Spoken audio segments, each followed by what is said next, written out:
lebih punya arah yang pasti, bagaimana harus menyusun program, kemudian pengembangan SDM, pemberdayaan guru. Banyak pelatihan-pelatihan yang sudah didapatkan dari Kualitas Pendidikan Indonesia, yaitu terkait dengan metodologi pembelajaran, pengelolaan kelas, kemudian menjadi guru yang kreatif, inovatif, dan produktif. Kemudian ada smart teaching, ada smart learning. Sampai sekarang pun, walaupun kita tidak dalam program pendampingan sekolah, kami tetap melanjutkan kerjasama secara mandiri dengan Kualitas Pendidikan Indonesia untuk pelatihan-pelatihan guru, untuk upgrading guru maupun untuk pelatihan calon kepala sekolah. Semua itu bukan dalam rangka mengupgrade kemampuan guru dan meningkatkan kualitas layanan kepada masyarakat khususnya di Kota Malang. Siswa-siswi menjadi lebih disiplin, menjadi lebih berkarakter, memiliki karakter pada masing-masing siswa, sehingga berdampak besar kepada lembaga kami. Wali murid percaya, masyarakat pada umumnya juga percaya kepada lembaga kami. Terima kasih kami ucapkan kepada YDSF Malang dengan KPI Surabaya yang telah memberikan binaan kepada lembaga. Terus dikembangkan agar lebih banyak menebar manfaat kepada sekolah-sekolah lain. Semoga tetap berjaya dan tetap memberikan layanan yang lebih baik. Semangat terus KPI.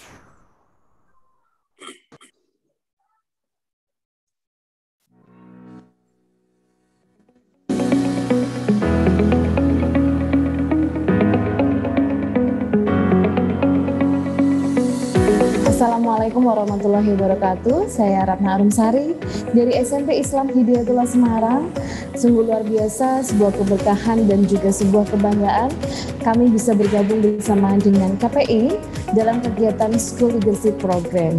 Kegiatan ini sangat bermanfaat sekali bagi saya karena memberikan motivasi bagi kami untuk selalu meningkatkan kompetensi dalam bidang leadership. Dan dalam kegiatan ini banyak sekali teman-teman yang memberikan inspirasi karena beberapa di antaranya juga kepala sekolah penggerak sehingga memberikan banyak warna baru, banyak ilmu baru, dan insya Allah perpaduan dari pengalaman, mendapatkan ilmu dari coach, mendapatkan ilmu dari teman sejawat, mendapatkan teman yang berbeda-beda daerah, memberikan warna dan juga memberikan pengetahuan bagi kami. Insya Allah nanti bisa kami aplikasikan di tempat kami dan mendapatkan manfaat tentunya untuk tempat kami bekerja. Assalamualaikum warahmatullahi wabarakatuh. Perkenalkan, saya Ibu Penny dari SD Islam Hidayatullah Semarang. Alhamdulillah, saya berkesempatan mengikuti pelatihan School Leadership Program yang diadakan oleh KPI bekerja sama dengan Dale Carnegie dan Loop. Alhamdulillah di kesempatan ini saya mendapatkan banyak ilmu, yaitu tentang ilmu kolaboratif, kemudian project based learning, kemudian ada juga tentang coaching. Banyak sekali ilmu yang disampaikan oleh para trainer. Insya Allah ke depan hal ini akan sangat bermanfaat untuk kami dalam pengembangan sekolah. Semoga ke depan saya bersama tim bisa memperbaiki sekolah menjadi sekolah yang lebih baik lagi. Terima kasih kepada KPI atas ilmu yang sudah diberikan. Insya Allah menjadi ilmu yang bermanfaat. Indonesia Jaya, Pendidikan Indonesia hebat. Terima kasih kepada KPI teruslah menebar virus kebaikan. Maju terus untuk pendidikan Indonesia. Maju terus KPI, lanjutkan. Maju terus KPI, maju terus KPI. Untuk KPI luar biasa, lanjutkan. Maju terus untuk KPI, mari kita membangun negeri. Semangat terus KPI melakukan pelatihan ini, terus kembangkan dan sukses terus.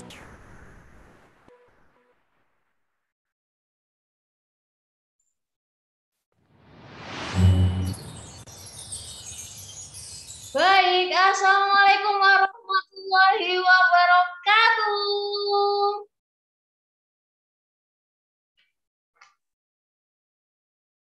Selamat siang Bapak Ibu Guru, Kepala Sekolah hebat. Untuk memulai kegiatan hari ini, boleh nih absen terlebih dahulu di kolom chat Bapak Ibu sekalian ya. Kami tunggu. Sebutkan nama dan asal dari Bapak Ibu sekalian. sambil kita menunggu peserta yang lainnya. Kami persilahkan.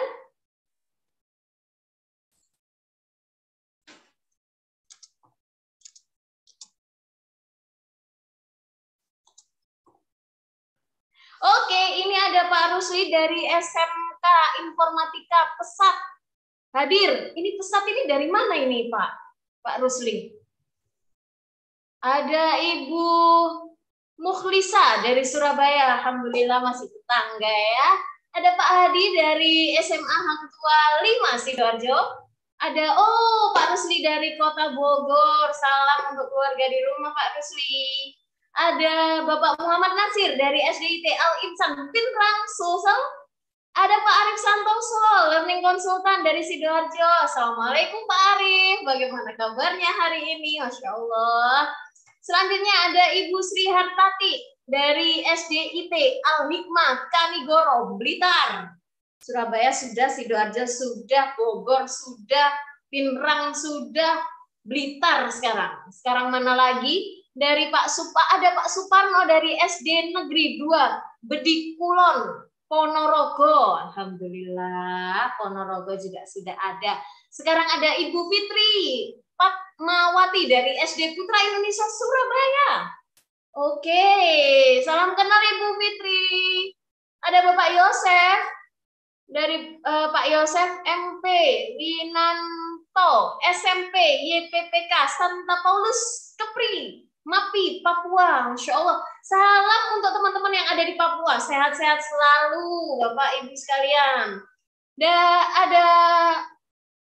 Ada Ibu Kurota Ayun dari SD Muhammadiyah 14, Surabaya. Masya Allah. Mana lagi nih ya? Sudah ada dari Papua, diwakili oleh Pak Yosef. Ada dari Surabaya. Ada dari Ponorogo, diwakili Pak Suparno. Ada Bapak Waskito SDIT Nur Hidayah. Oke. Ada dari Blitar sudah ada, dari Sidoarjo, dari Surabaya ada. Ini mana lagi nih ya? Yang paling jauh hari ini ya.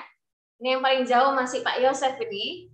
Oke, ada Ibu Nurul Sutriani dari kelompok belajar Insan Mulia Ngantru Tulungagung. Oke, Masya Allah. Mana lagi ya ini ya? Ini kayaknya Ibu Okti Satriani belum menulis ini ya. Ibu Okti Satriani dari mana ini? Saya ingin kenalan ini ya. Oke. Kalau Pak Waskito tadi dari SDIT Nur Hidayah.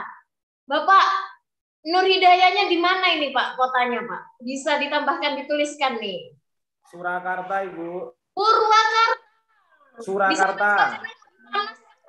Oh, sudah mulai hujan.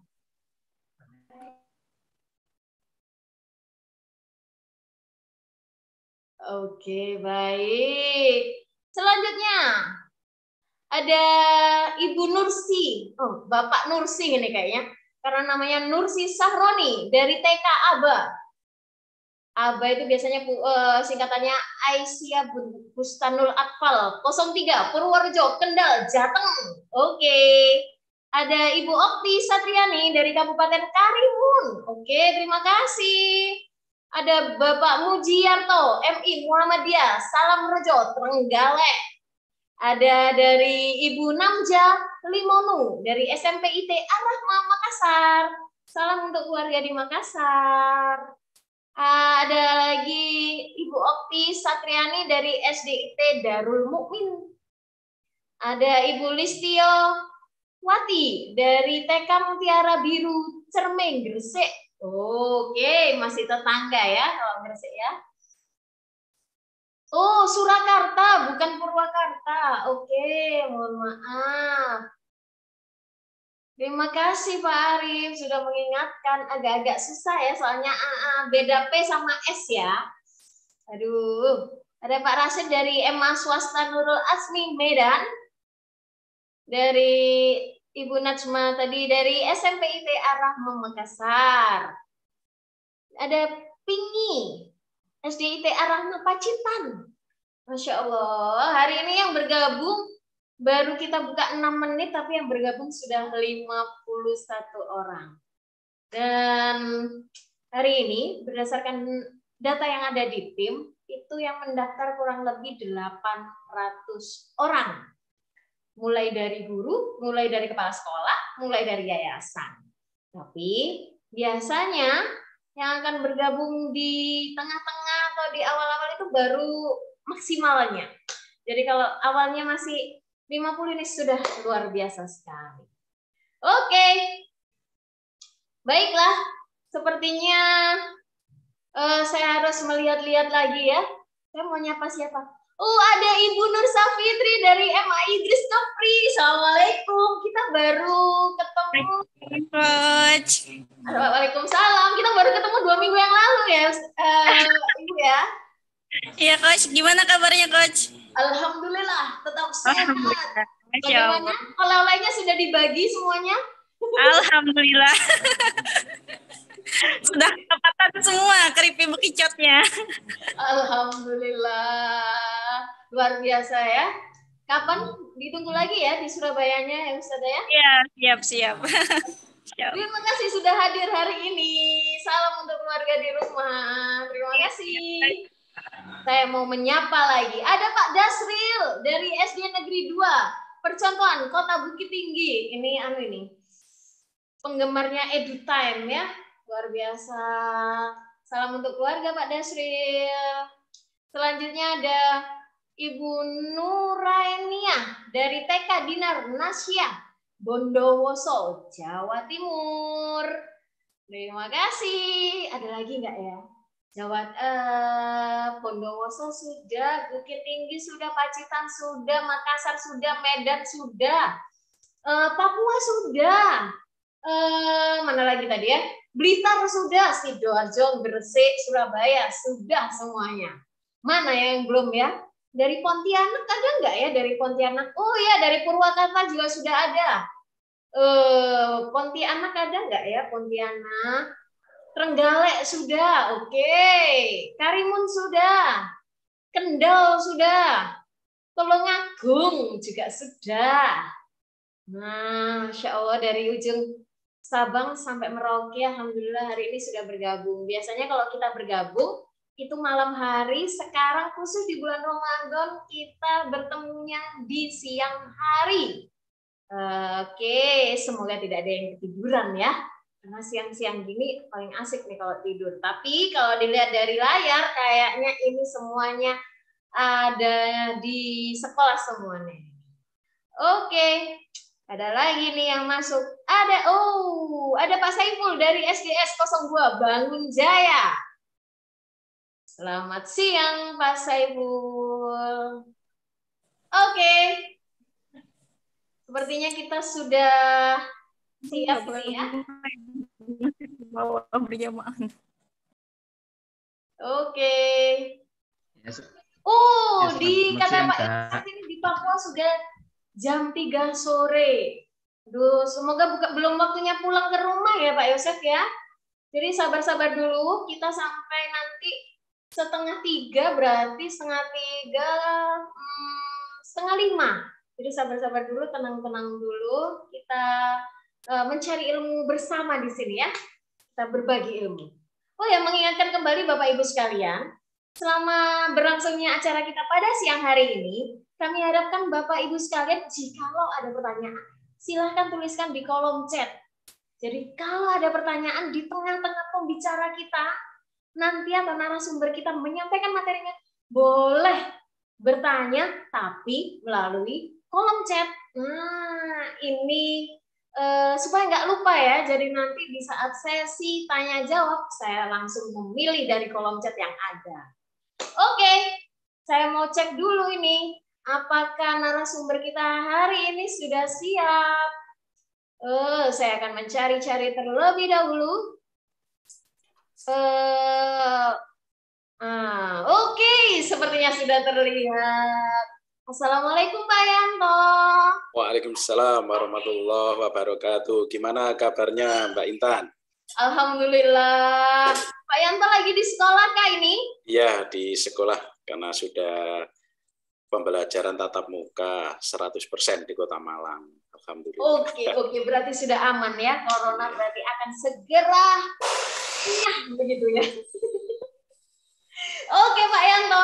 Pak Yanto saya izin dulu ya untuk membuka kegiatan pada siang hari ini ya Pak Yanto. Oke, monggo silakan. Baik, terima kasih Pak Yanto.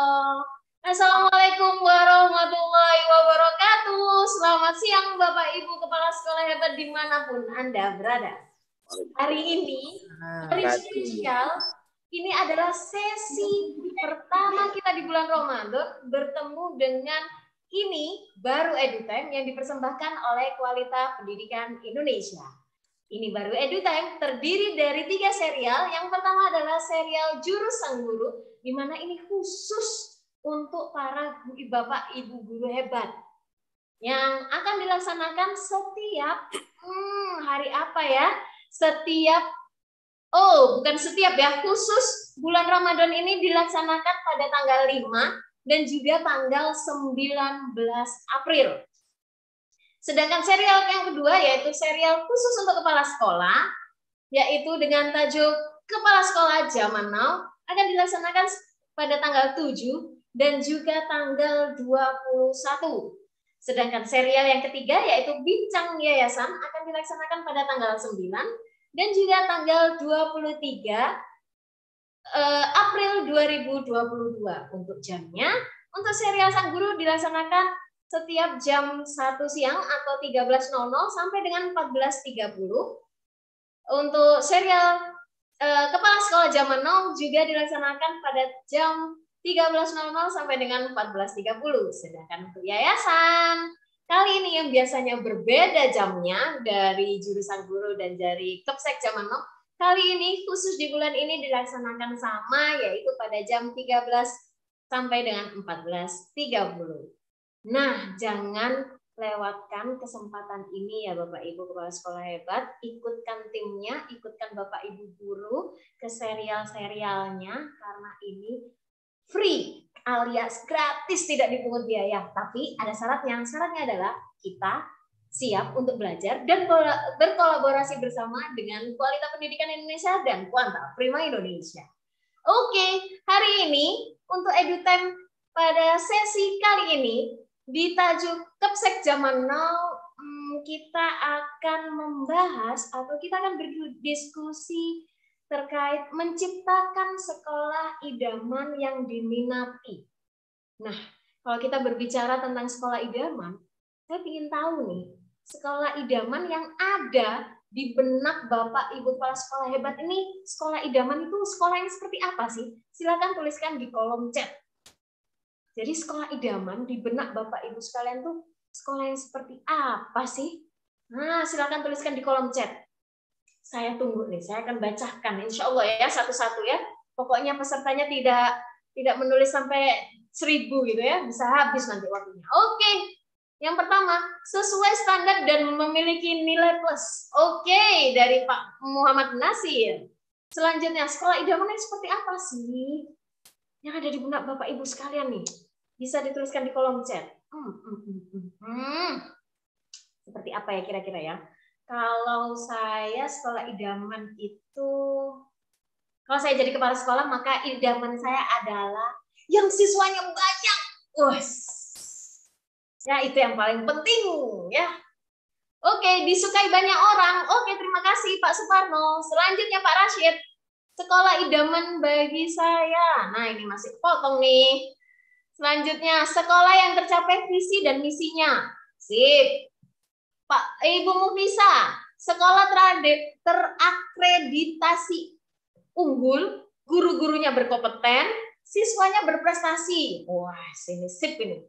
Dari Bu Erma, sekolah yang banyak diminati dan dirindukan masyarakat.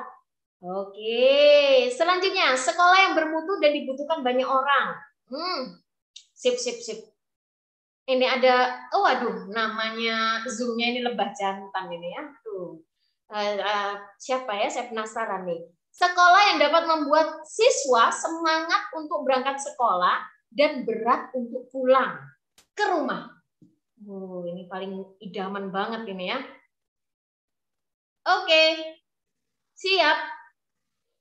Sekolah idaman adalah sekolah yang diminati masyarakat dan berprestasi. Ini yang berprestasi siapa nih? Gurunya atau siswanya? Nah, yuk lanjut lagi. banyak diminati masyarakat sesuai dengan visi dan misi. Selanjutnya, sekolah yang bisa mencetak calon pemimpin bangsa. Oke, terima kasih Bu Najma. Dari Pak Sudi, sekolah yang nyaman, aman, asri, dengan guru yang kreatif dan inovatif. Ada Pak Waskito, bermutu dan diminati masyarakat. Pak Rashid, memiliki kualitas dan kuantitas murid yang baik, mampu meluluskan murid yang dibutuhkan di masa depan. Oke. Ibu Nursih Sahroni, sekolah yang diminati banyak orang. Oke.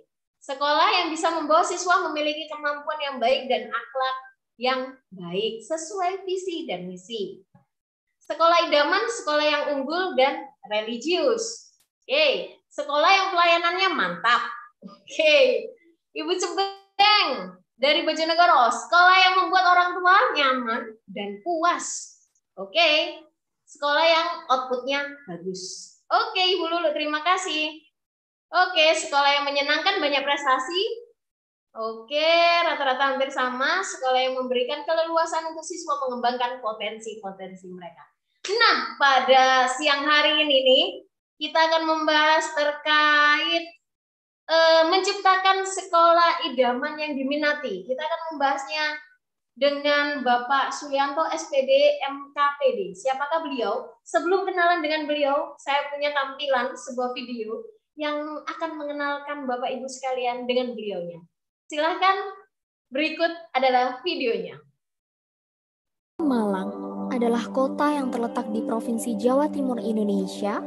Malang merupakan kota yang berada di dataran tinggi dengan alam yang menawan serta udara yang sejuk. Malang merupakan bagian dari kesatuan wilayah yang dikenal sebagai Malang Kota Pendidikan. Kota Malang merupakan kota yang memiliki berbagai macam tempat pendidikan, dan SD Islam Muhammad Hatta adalah salah satunya. Selamat datang di SD Islam Muhammad Hatta Malang. SD Islam Muhammad Hatta terletak di pusat kota Malang, tepat di Jalan Simpang Flamboyan nomor 30, Kecamatan Lokwaru. Sekolah ini didirikan pada tahun 2003 dalam naungan Yayasan Bina Insan Kamil Indonesia. Berikut adalah testimoni dari salah satu siswa SD Islam Muhammad Hatta Malang.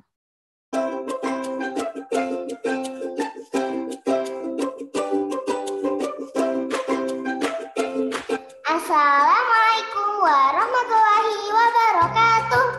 Halo semuanya, namaku Naura Putri Nazia Ahmadi. Aku adalah siswi SD Islam Muhammad Hatta. Aku saat ini kelas 2 dan usiaku 8 tahun. Teman-teman, aku hari ini ingin menjelaskan pengalamanku selama bersekolah di SD Islam Muhammad Hatta.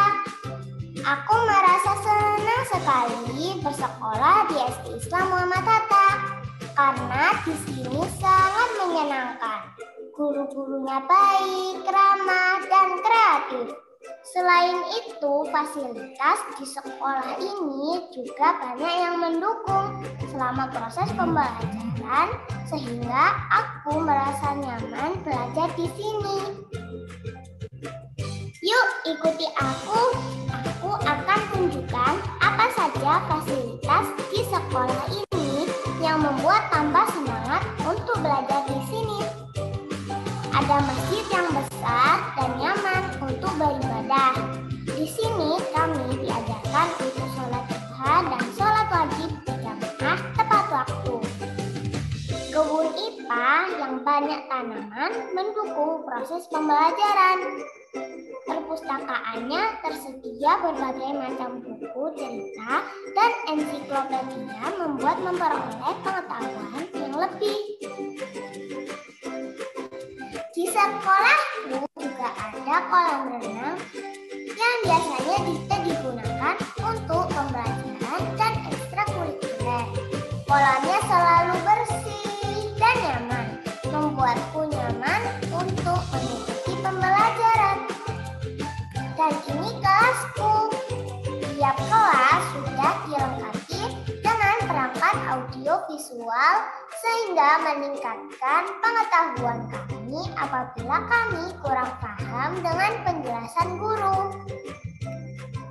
Kantinnya juga bersih dan tentunya menjual makanan yang sehat. Halaman sekolah juga nyaman untuk digunakan dalam pembelajaran olahraga. Lab komputernya juga mendukung dalam proses pembelajaran mulai dari kelas 2.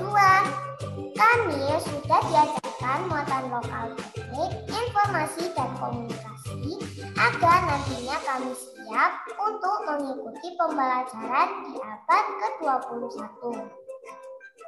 Nah, ada yang lebih menyenangkan lagi nih di SD Islam Muhammad Hatta. Ada 16 macam ekstrakurikuler, diantaranya ada teater yang pernah meraih juara nasional, hifdzul Quran yang menggunakan metode wakfa, futsal, NTG, robotik, tapak suci, menari, hadrah, memanah, cilik, pramuka, dan berenang.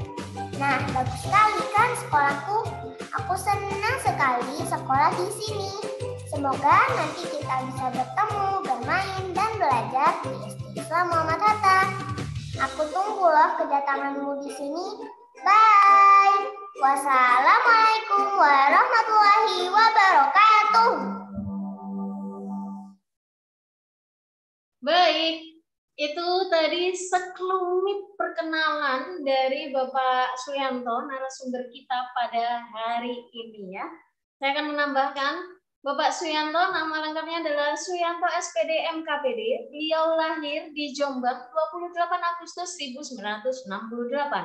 Alamat beliau saat ini, beliau sedang beralamatkan di Jalan Simpang Candi Panggung, Garden Palma Estate, Blok AU3A, Kota Malang. Beliau pernah menjadi kepala sekolah di MI Jenderal Sudirman, di SD Insan Amanah, dan saat ini beliau sedang menjadi kepala sekolah di SD Islam Muhammad Hatta. Selain itu, beliau juga tergabung di trainer KPI sejak tahun 1999.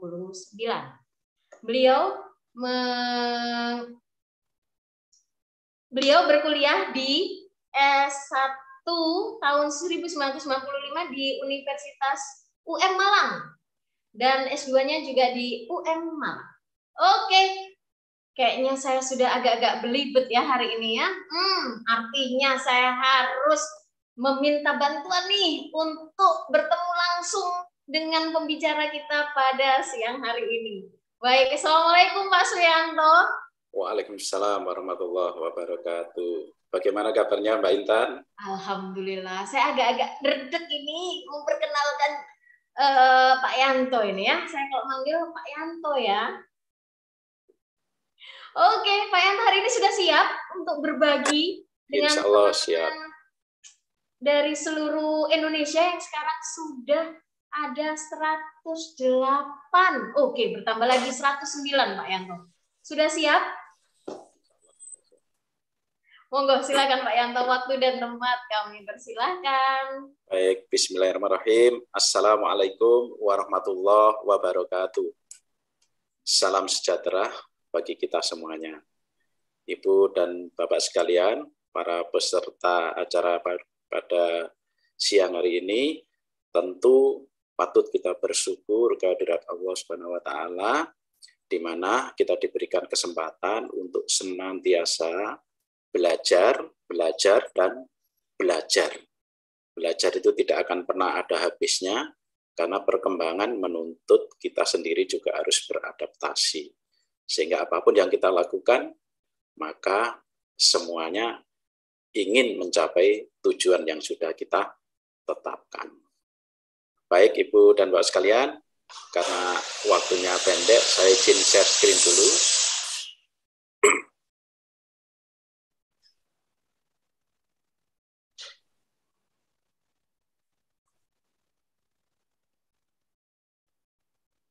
Sudah terlihat share screen saya? Oh, sudah ya. Tinggal di slideshow Pak. Oke. Ya. Baik. Tema yang diambil adalah menciptakan sekolah idaman. Saya tadi membaca di chatnya, tidak ada satupun jawaban yang salah. Dan memang itu Dan kalau diceritakan idaman itu seperti apa, oh begitu panjang, begitu lebar, begitu tidak ada habisnya. Tetapi intinya sama, ya. Nah, yang paling banyak adalah diminati tadi, yang muridnya banyak. Kemudian itu yang paling banyak tadi, diminati, muridnya banyak, berprestasi sesuai dengan visi, sesuai dengan harapan dan seterusnya. Itu adalah yang dituliskan oleh para peserta semuanya. Selanjutnya, sekolah itu apa? Sekolah adalah lembaga layanan, itu Bapak sekalian. Kita kadang-kadang lupa dengan kata layanan ini, yaitu sekolah yang tempat bagaimana melayani para muridnya, termasuk orang tuanya. Nah, untuk itu sekolah harus memenuhi harapan dari stakeholder, semua yang ada di sekolah. Ada dua pertanyaan besar yang saya sampaikan ini, yaitu pertama, sekolah seperti apa yang Anda pilih untuk tempat belajar putra Anda? Seandainya Ibu dan Bapak adalah calon wali murid dari sekolah, anaknya sudah masuki usia sekolah. Tolong dijawab ini di chatnya ya, sekolah seperti apa yang Anda pilih untuk tempat belajar putra Anda? Oke, saya bantu membacakan ya Pak Yanto ya. Ya, baik. Oke, Bapak Ibu, kalau Bapak Ibu menjadi wali murid, kira-kira nih sekolah seperti apa sih yang dipilih? Oke, ini ada Pak Muhammad Nasir, mudah dijangkau dan kondusif. Ini mudah dijangkaunya ini bisa dua arti ya Pak Yanto ya. Kalau saya mengartikan harganya terjangkau begitu ya, jaraknya juga terjangkau begitu. Oke, terima kasih. Selanjutnya, kira-kira gimana? Nyaman dan ramah anak. Oh ya, dengan banyaknya kasus bullying terhadap anak sekarang ya, itu memang jadi perhatian khusus orang tua ya Pak Yanto. Selanjutnya, sekolah yang sehat, bermutu dan ramah anak. Oke, selanjutnya dekat masjid sekolahnya. Oke, nyaman dan berkualitas. Oke, nyaman bagi anak kita. Sekolah yang nyaman dan berprestasi. Oke. Selanjutnya, sekolah dengan harga terjangkau tapi mengedepankan prestasi dan karakter siswa. Oke, terima kasih Bu Erma. Memberikan jaminan mutu serta kualitas dan kuantitas. Oke. Kata Pak Arif Santoso, anak saya dapat berkembang potensi-potensinya dan bisa dibuktikan dalam tindakan nyata sehari-hari. Oke. Selanjutnya, sekolah berkualitas bagus. Sekolah yang punya kekhasan, kata Pak Sulman. Kata Pak Subagio, sekolah yang aman dan mengajarkan akhlak. Berkualitas dan outputnya bagus, kata Bu Arin. Sekolah yang mampu mensinergikan keilmuan agama dan umum. Anak merasa bahagia belajar, berkarakteristik, dan tidak terlalu mahal. Oke. Kayaknya itu juga keinginan kita semua ya. Sesuai dengan visi misi orang tua dan terjangkau. Nah, yang terakhir, sekolah yang mengedepankan adab dan prestasi. Ini nih Pak Yanto. Masya Allah. Banyak banget versinya ya. Tapi garis besarnya adalah terjangkau. Halo.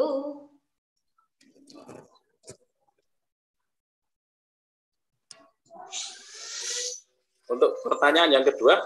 Oh, langsung pertanyaan yang kedua. Oke, Bapak Ibu. Atau bisa saya komentari dulu ya. Oh iya, komentari dulu Pak.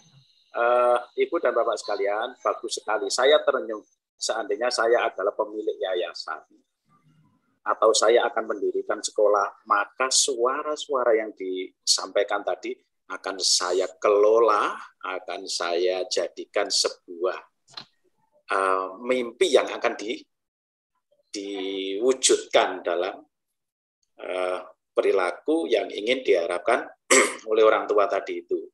Jadi ini adalah sebagai sumber daya yang sangat kuat yang memenuhi harapan. Jadi sekolah memang harusnya ya bisa memberikan secara otomatis memberikan harapan kepada orang tua murid.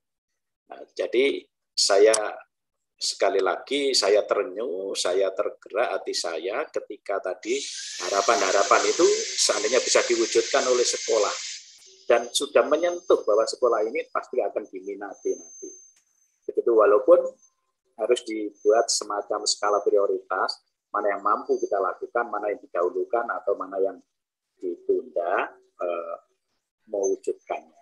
Tapi semuanya saya kira harapan-harapan itu perlu didengar, harapan-harapan itu perlu diinventarisir, harapan-harapan itu kemudian perlu dianalisis, dijadikan sebagai skala prioritas untuk bisa diwujudkan. Begitu, Mbak Intan. Oke, baik. Terima kasih Pak Yanto. Selanjutnya apakah dilanjutkan dengan pertanyaan kedua? Ya, silakan dilanjutkan. Oke, pertanyaan keduanya adalah, silakan tuliskan di kolom chat ya Bapak Ibu sekalian ya. Apa yang Anda harapkan dari sekolah tersebut? Wah, ini ada yang terdepan ya, Pak Arif Santoso. Melayani dengan sepenuh hati, apapun kondisinya. Bentar, oke. Apapun kondisinya, karena hadirnya sekolah adalah untuk melayani dengan sebaik-baiknya dan bukan menjadi penambah masalah pendidikan. Wow. Yang kedua, membangun sinergi yang berkelanjutan dengan stakeholder. Oke. Dari ini ya, akunnya Lebah Jantan namanya ya. Dapat memberikan anak saya bekal dunia dan akhirat. Oke. Apa yang dia pelayanan excellent katanya Pak Muhammad Nasir. Oke, apa yang Anda harapkan dari sekolah tersebut? Nah, selanjutnya mampu mewujudkan visi keluarga dan menciptakan habit dan pelayanan prima. Layanannya profesional dan excellent service. Oke, sepertinya sama ya Pak Yanto ya.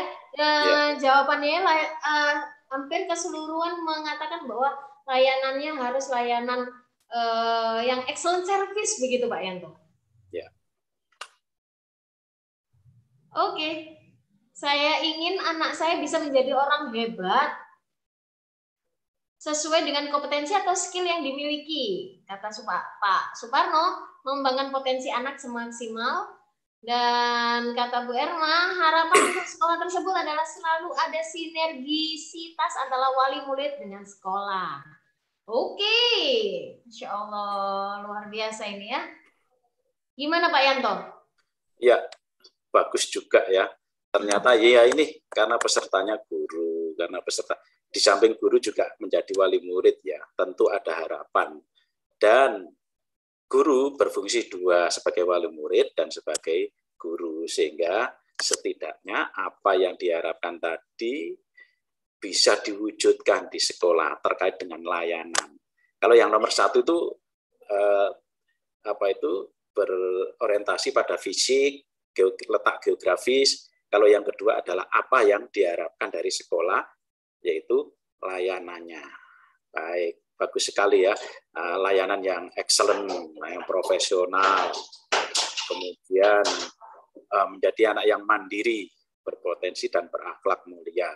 Ada akhlak mulia, ada iman dan takwanya, ya ada kemandirian, ada karakternya, dan sebagainya. Baik, kita lanjutkan di berikutnya. Ibu dan Bapak sekalian, harapan-harapan tadi tentu sangat bagus ya. Dan ini ketika tadi jawaban itu diinventarisir seperti ini, ya. Yang pertama, jauh dari kebisingan, seakidah. Jadi tadi saya melihat ada peserta yang beragama lain ya, seakidahnya jadi orang Islam menyekolahkan di sekolah Islam atau sekolah negeri ya. Dan sekolah yang berbasis agama lain juga mungkin begitu. Mudah dijangkau, tadi masuk juga gedungnya bagus, indah, rapi, dan asri, tadi juga sudah terucap, bersih dan aman. Gurunya baik, tadi menggunakan kata lain, guru profesional, kreatif, inovatif, gitu ya. Dan terjangkau biayanya, tadi semuanya sudah masuk di sini. Itu yang diharapkan oleh orang tua murid terkait dengan letak geografis dan fisiknya sekolah. Kemudian yang diharapkan adalah yang kedua, anaknya berprestasi, baik prestasi maupun bidang akademik maupun non-akademik. Orang tua itu pada umumnya tidak menuntut anaknya harus juara nasional, juara tingkat provinsi, dan sebagainya. Yang penting dia sudah bisa berprestasi di sekolahnya, bisa mengikuti dengan baik, itu sudah bersyukur. Jadi nggak pernah ada orang protes karena muridnya tidak juara nasional dan sebagainya. Kemudian anaknya merasa senang di sekolah. Tadi juga begitu ya, sehingga enggan untuk pulang, cepat-cepat datang ke sekolah, enggan untuk pulang, karena pembelajaran di sekolahnya itu menyenangkan. Ya. Kemudian anaknya pintar mengaji, orang tua pasti ingin anaknya pintar mengaji. Kemudian akhlaknya baik, berakhlak mulia tadi ya, ibadahnya baik, syukur-syukur kalau tentang ibadah tidak perlu harus komando, diperintah gitu ya. Syukur-syukur bisa sampai punya kesadaran sendiri, dan itu betapa senangnya orang tua. Tugasnya orang tua sebagai orang tua dari amanah dari Allah sudah terkurangi ya, karena anaknya sudah mau beribadah dengan sendirinya. Kemudian menjadi pembelajar yang mandiri. Itu hakikat dari pendidikan adalah membentuk anak-anak menjadi pembelajar yang mandiri. Kemudian layanannya di sekolah bagus dan komunikatif antara orang tua dengan guru. Jadi membuka pintu komunikasi yang lebar antara orang tua dan guru. Karena tren sekarang, terutama di kota-kota, itu orang tuanya pada bekerja. Sehingga untuk datang ke sekolah itu begitu sulit untuk meninggalkan pekerjaannya.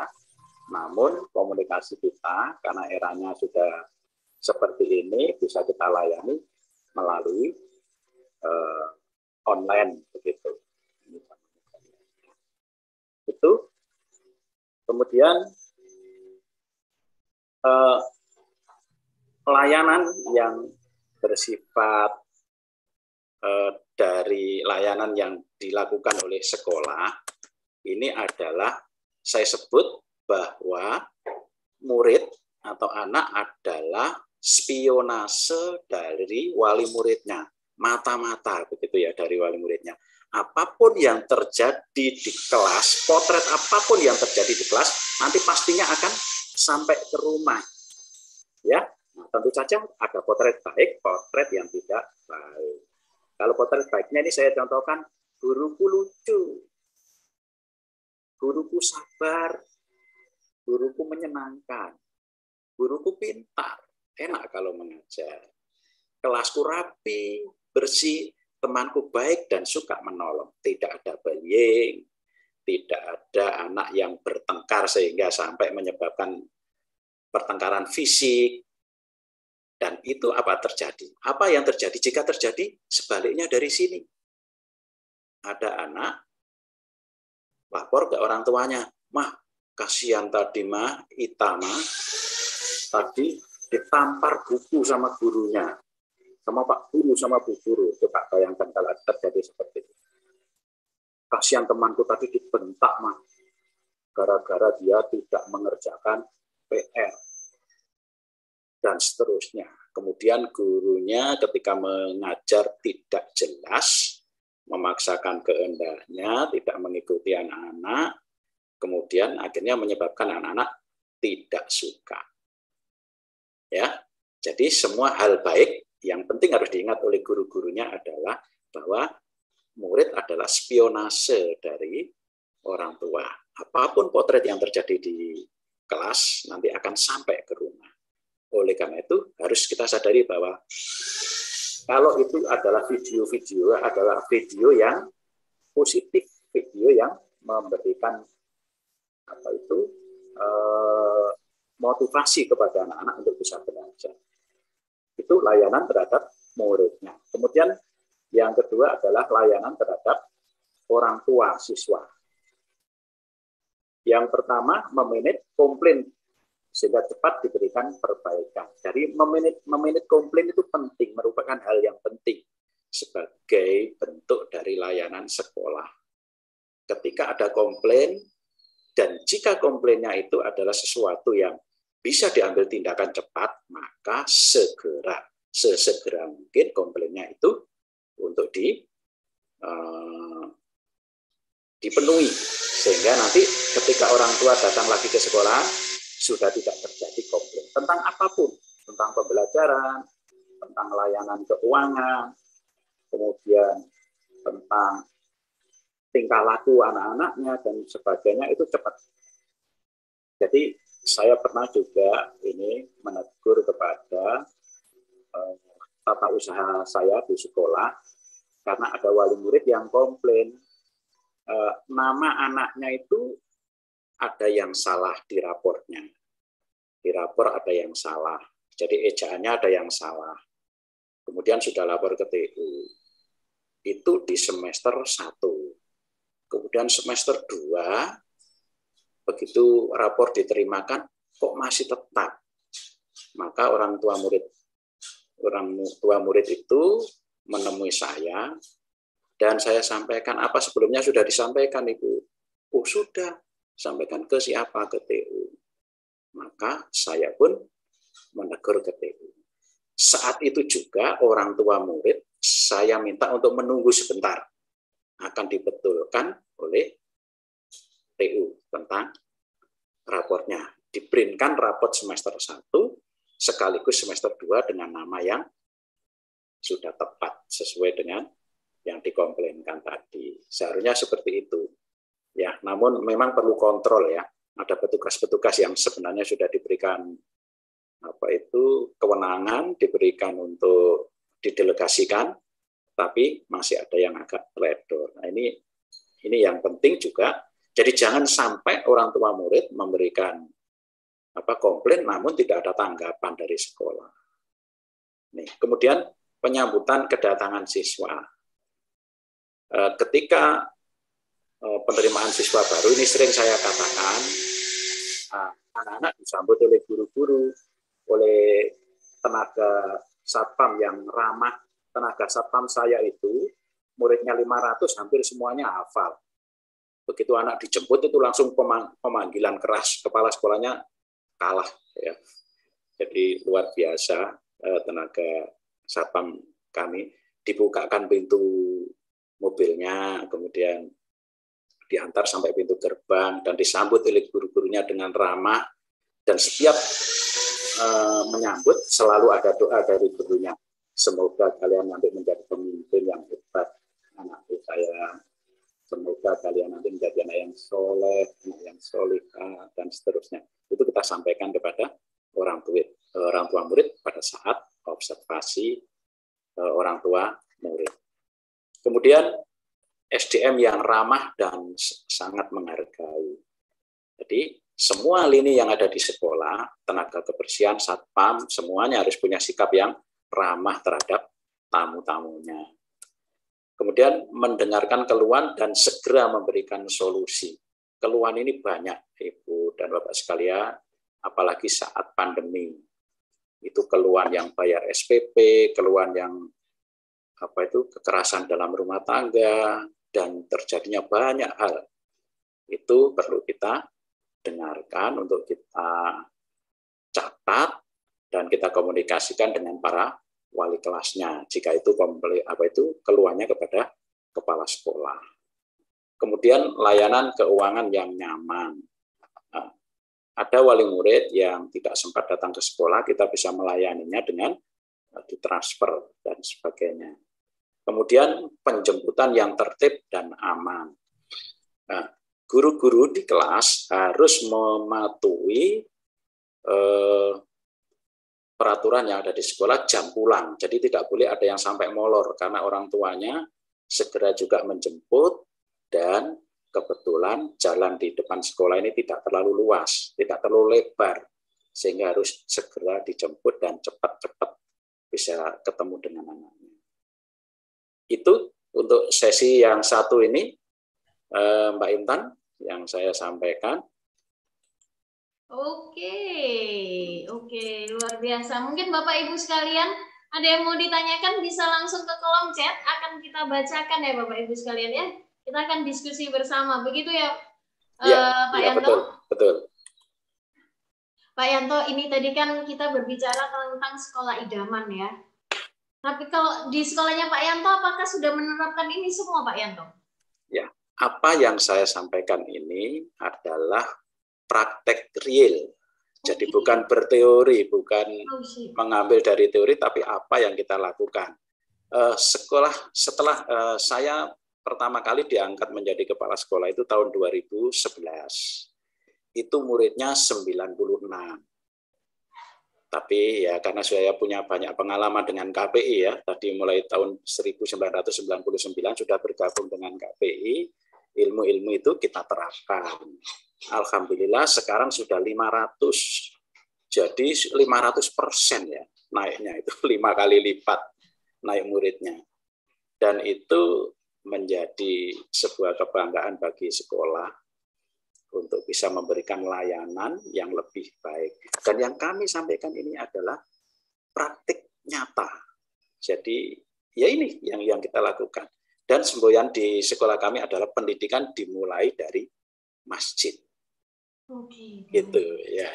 Baik, makanya tadi terlihat di videonya Pak Yanto ya, bahwa anak sholatnya rapi sekali ya. Padahal biasanya kalau anak-anak pada umumnya itu kalau ibadah itu kan suka lari-lari sana kemari begitu ya Pak Yanto ya. Iya. Jadi memang pembelajaran tadi dimulai dari masjid begitu ya Pak Yanto. Iya, betul. Masya Allah, oke. Ini ada pertanyaan bagus. Betul, ada Ya. dari Pak Arif Santoso. Bagaimana dengan perkembangan jumlah siswa per tahunnya setelah mempraktekkan ini? Sebagaimana yang dijelaskan dari slide tadi. Oke, gimana nih perkembangannya? Apakah 100 atau bagaimana nih Pak? Ya, sebagai pimpinan saya punya asumsi, punya keyakinan ya, karena ini tidak melalui riset yang formal begitu. Ketika layanan kita baik, menyenangkan bagi wali murid, maka otomatis ini saya mengingat sejak pertama saya diangkat jadi kepala sekolah, hanya sekali saya bikin spanduk penerimaan murid baru. Diumumkan di mana-mana, sekali saja. Dan malam dipasang, paginya hilang. Itu sekitar 20 sampai 25. Terus begitu. Sudah nyetaknya mahal, pajaknya mahal, tapi baru ditempel, dipasang semalam, besok sudah hilang. Atau paling lama ya 3 hari begitu. Dan setelah itu, setelah layanan ini kita terapkan dalam praktek real di lapangan, tidak pernah lagi kami bikin spanduk. Dan banyak cara yang bisa kita lakukan untuk bidang marketingnya ini. Ya diantaranya yang paling hebat adalah karena layanan baik, sehingga sampai sekarang pun kita murid itu tidak pernah kekurangan, bahkan sampai menolak gitu ya. Bulan Januari di tempat kami sudah tutup, sudah tidak menerima murid baru lagi. Jadi mulai diproses dari Desember akhir atau Januari itu sudah rampung untuk ini, padahal termasuk biayanya cukup tinggi lah untuk di Kota Malang ini. Walaupun tidak tinggi amat, tapi ya cukup tinggi gitu. Sementara SD di sini satu gugus ada 8 SD dan semuanya gratis dan semuanya kekurangan murid. Tetapi di tempat kami di SD Muhammad Hatta ini justru malah menolak murid dan berbiaya karena memang sekolah swasta. Begitu Pak Arif, semoga bisa memenuhi harapannya. Baik, terima kasih. Pak Yanto, saya mau tanya dong. Iya. Ini sebelum kita ke pertanyaan selanjutnya ya. Dari semua yang ada di layar ini, yang paling susah yang mana ini Pak Yanto? Yang paling susah adalah atau memberi. Bukan susah, yang tantangannya paling tinggi lah Pak Yanto. Iya. Jadi saya melihat menjaga kekonsistenan layanan itu memang membutuhkan sebuah tekad bersama. Dan yang penting adalah semua guru dan tenaga kependidikan harus terlibat di dalamnya. Sekolah ini milik kita, ya dari kita sendiri kita kelola. Kemudian nanti juga akan berhasilnya kepada kita sendiri. Begitu. Jadi melibatkan semuanya. Tidak ada, saya katakan kepada guru dan tenaga teknik di sini, janganlah kita menjadi beban bagi teman yang lain. Ayo kita pikul bersama. Jadi kalau enak harus enak bareng, enak bersama-sama. Kalau memang susah ya harus susah bersama. Itu prinsip pengelolaan di sekolah ini, sehingga setiap guru tenaga kependidikan pastinya punya tanggung jawab sendiri-sendiri sesuai dengan tugas dan kewenangannya. Oke, baik. Ini banyak pertanyaan. Iya, betul sekali. Ada Pak Syukron. Apa usaha Bapak untuk memberikan pembinaan dan meningkatkan kualitas guru? Bagus sekali. Salah satu yang penting, unsur yang paling penting di sekolah adalah guru. Nah, ini berhubungan dengan bagaimana kita mempunyai peraturan tentang guru ya. Jadi peraturan pegawai termasuk gurunya di sini. Jadi semuanya ketika membuat peraturan ini, kebetulan saya sebelumnya belum ada ya, kemudian saya buat. Nah, untuk membuat ini ya kita buat draft dulu. Kemudian rapat guru dirakerkan. Ada rapat kerja bagi guru dan karyawan. Ada draft seperti ini bagaimana, dan seterusnya. Pasti ada sebab dan ada akibat. Jika peraturan ini tidak dilakukan, maka sekolah kita akan seperti ini dan seterusnya. Itu sampai 2 kali raker itu, putaran raker, sampai kemudian ada peraturan yang sudah dianggap final begitu. Sehingga intinya adalah kita memanusiakan manusia. Jadi ada peraturan yang kita buat bersama-sama dengan konsekuensi-konsekuensi tertentu, baik itu kalau dilanggar maupun dilakukan. Sehingga itu memberikan tanggung jawab kepada guru-guru, supaya dia senantiasa berbuat baik, seperti yang saya katakan. Jangan sampai gurunya kasar, jangan sampai gurunya main tangan, jangan sampai gurunya ini berkata-kata yang jelek dan seterusnya. Karena potret guru ini nanti akan sampai ke rumah.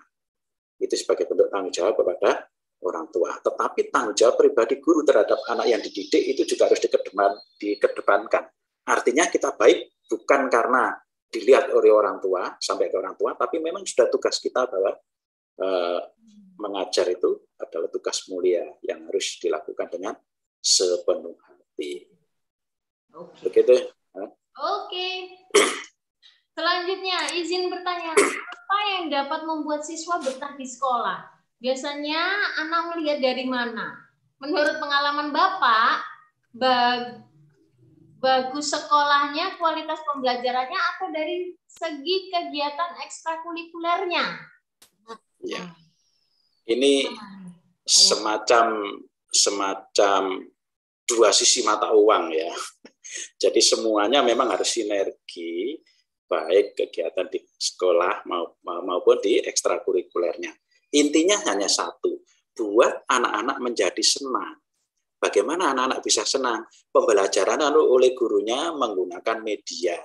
Karena tanpa media, anak-anak akan kurang menarik, kurang tertarik dengan apa yang disampaikan oleh guru. Jadi diupayakan. Apalagi sekarang ini sudah zamannya zaman digital ya. Kita begitu mudah mencari media-media lewat portal-portal pendidikan yang ada itu dan banyak macamnya. Dan anak-anak tentu akan senang dengan media-media itu. Gurunya juga sabar, gurunya tadi juga ya gurunya baik, profesional tadi itu. Itu yang menyebabkan anak-anak senang. Sesama teman juga begitu. Mereka dengan sesama teman akrab, tidak ada yang membuli, tidak ada yang menyakiti. Itu jadi sering di sini nih pulang jam 3:30 saat full day, itu kadang-kadang sampai jam 5 masih ada anak di sini. Jadi guru piketnya ini yang agak berat, ini harus menunggu anak-anak sampai habis. Begitu itu sehingga anak-anak senang sekali. Dan di rumah ini datangnya anak pun pagi-pagi, kita tanya ke orang tua. Pagi-pagi sudah diantar, iya Pak, sudah pagi itu sudah ramai aja, ingin segera diantar supaya ketemu dengan teman-temannya yang baik tadi itu. Senang sekali. Saya rasanya tempo hari itu setelah lama daring. Begitu melihat anak-anak begitu ceria di sekolah, dia pun sulit ternyata mencegah jarak itu untuk anak-anak ya. Karena lama tidak ketemu temannya sehingga berpelukan, bergandengan dan seterusnya. Aduh, sampai guru-gurunya ini menegur berkali-kali ya, karena memang prokesnya seperti itu. Dan dia ceria, rasanya ingin meneteskan air mata. Anak-anak itu harusnya seperti ini, anak ceria. Tidak boleh dia takut ke sekolah, tidak boleh takut belajar. Tapi dia harus ceria. Dengan ceria itu akan memudahkan ilmu diserap. Sehingga itu yang kita lakukan, jadi menjaga hubungan antara guru murid, murid dengan murid menjadi pribadi-pribadi yang menyenangkan bagi satu dengan yang lain. Baik di kegiatan ekstrakurikuler maupun dengan 16 cabang tadi itu anak-anak diberikan pilihan ya, tetapi tentu saja ada batasnya. Kelas 1 apa, kelas 2 apa, begitu, biar tidak memusat pada satu ya.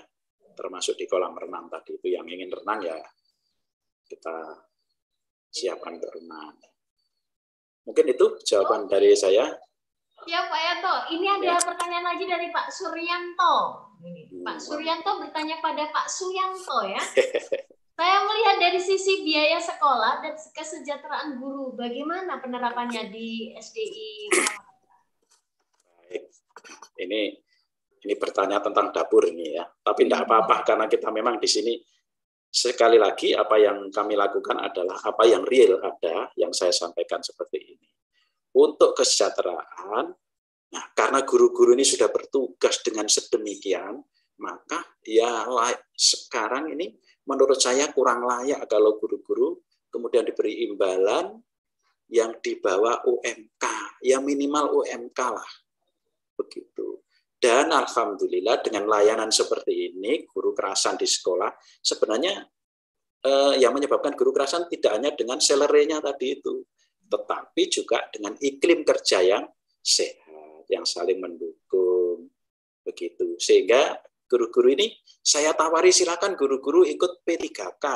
Ternyata guru saya tidak satu pun ada yang ikut PNS yang non itu ya, apa istilahnya?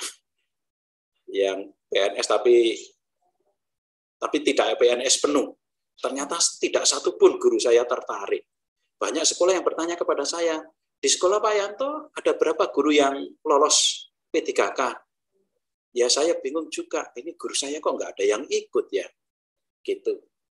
Dan sebelumnya memang saya suruh mempelajari kalau ikut P3K seperti apa dan seterusnya. Ternyata masih senang di sekolah ini. Begitu dari Pak Suryanto tadi, Ya, baik. Kita akan lanjutkan ke materi selanjutnya atau masih bertanya jawab dulu Pak Yanto? Monggo silakan. Ya semuanya penting ya. Iya betul. Ya, nanti mungkin jawabannya bisa digabung dengan yang materi selanjutnya begitu Pak Yanto ya? Iya bisa. Baik. Ya, nanti baik. Saling terkait ya. Baik. Ya, gitu. Siap. Bisa dilanjut Pak Yanto. Ya terima kasih. Nah ini 3 unsur paling penting yang ada di sekolah untuk menciptakan sekolah itu menjadi sehat. Kalau sehat, tentu iklimnya baik sehingga menjadi sekolah yang diminati atau diidamkan oleh wali murid. Yang pertama ada 3 M ya. Yang M yang pertama adalah manusia, dan kedua manajemen, dan 3 adalah money. Nah, dan ini bukan rahasia dapur, tapi semuanya seperti itu. Tentang guru harus dibuat sedemikian sehingga guru itu menjadi kerasan di sekolah, betah di sekolah. Target kami adalah setiap guru mempunyai kemampuan yang relatif sama. Padahal saya sudah menyiapkan seperti ini, maksudnya jika ada guru-guru saya yang diterima menjadi P3K, itu saya tidak sampai chaos sekolah ini. Jadi guru-guru harus mempunyai kemampuan yang hampir sama.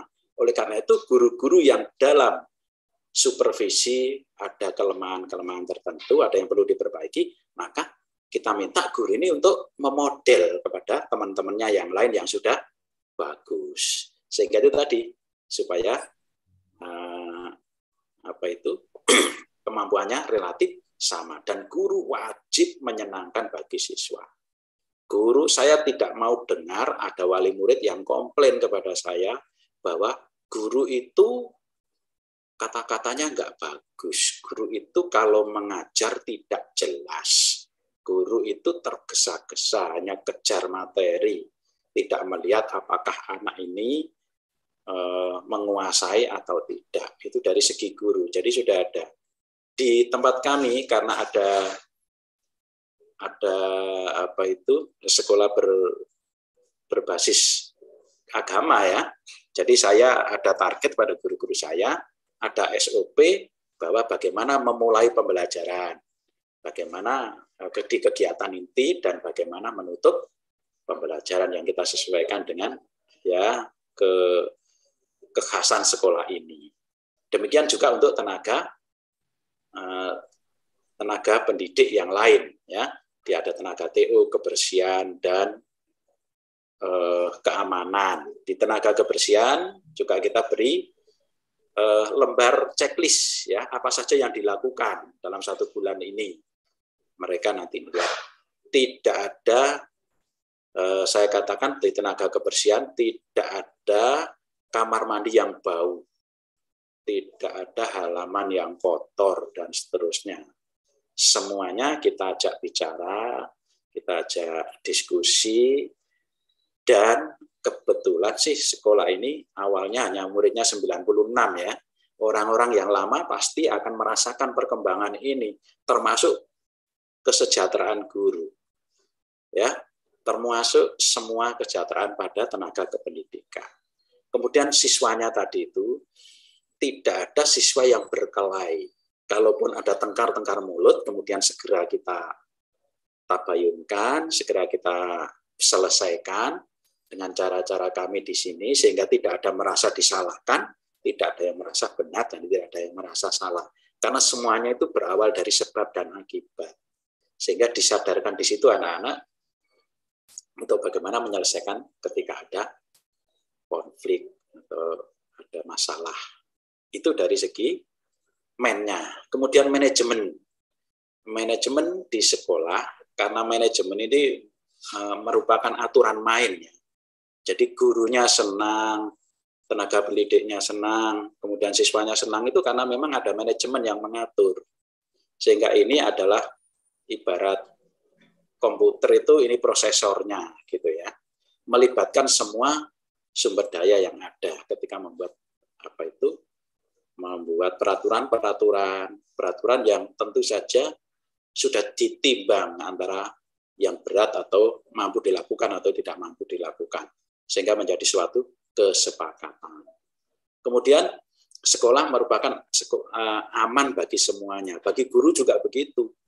Sekolah ini menjadi aman. Kenapa? Karena sudah ada peraturan, ada tata kelolanya yang sudah harus dilaksanakan oleh semuanya. Aman bagi tendik, guru maupun siswa.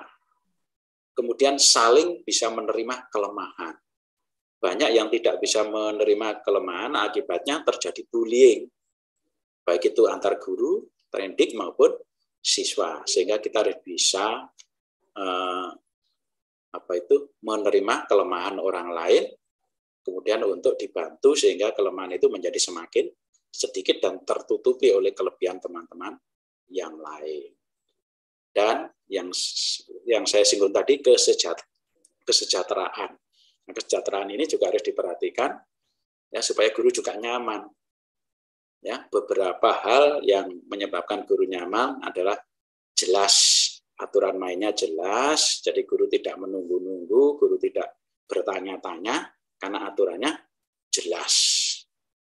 Kemudian yang terakhir dari manajemen adalah menciptakan iklim kerja yang sehat. Semua guru punya beban, punya tugas masing-masing yang selalu dikomunikasikan dengan pihak pimpinan yang ada di sekolah. Jadi manajemen ini hal yang penting, yang orang boleh tidak boleh, apa yang harus dilakukan, tanggung jawabnya, bagaimana melaporkannya, dan sebagainya itu.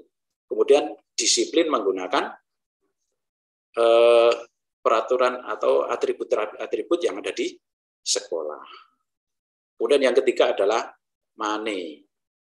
Ya, keuangan ini penting, tapi bukan segalanya. Banyak sekolah yang keuangannya itu bagus, banyak gitu, bisa dikatakan ya subur lah begitu. Tapi karena manajemennya kurang baik, ya menyebabkan semuanya tidak baik.